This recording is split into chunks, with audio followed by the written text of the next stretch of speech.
This might just be the best flat earth proof you've ever heard. And it all starts with a sundial. Alright, stay with me here because this one is going to blow your mind. You know what a sundial is, right? That ancient tool people have used for thousands of years to tell time by tracking the sun's shadow. But what if I told you?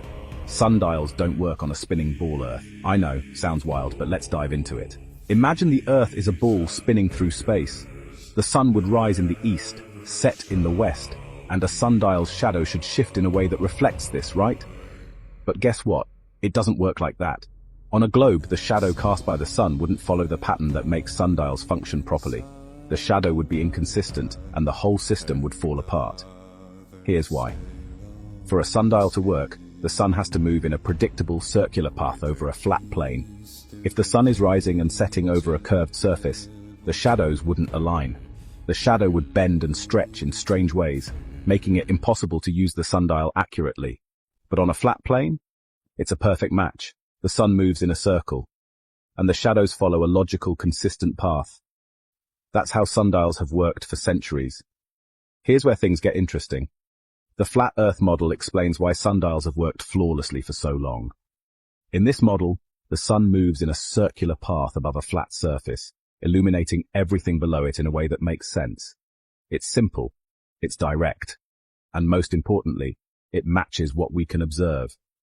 But don't just take my word for it. You can test this yourself with a flashlight and a DIY sundial. If the flashlight represents the sun and you move it in a straight line, the shadow won't behave like it does in real life. However, if you move the flashlight in a circular pattern, boom, the shadow behaves exactly like it should on a sundial. Now let's talk about the globe model for a second.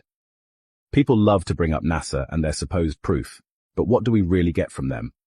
CGI images, videos that look more like a movie than real life, and not much else. If the globe model was truly rock solid, we'd have undeniable proof, right? Yet here we are, relying on cartoons and simulations. And gravity. Don't even get me started on that.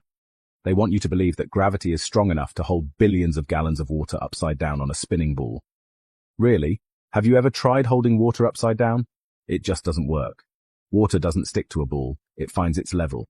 That's basic physics, and yet we're supposed to accept that gravity magically keeps oceans glued to a spinning globe?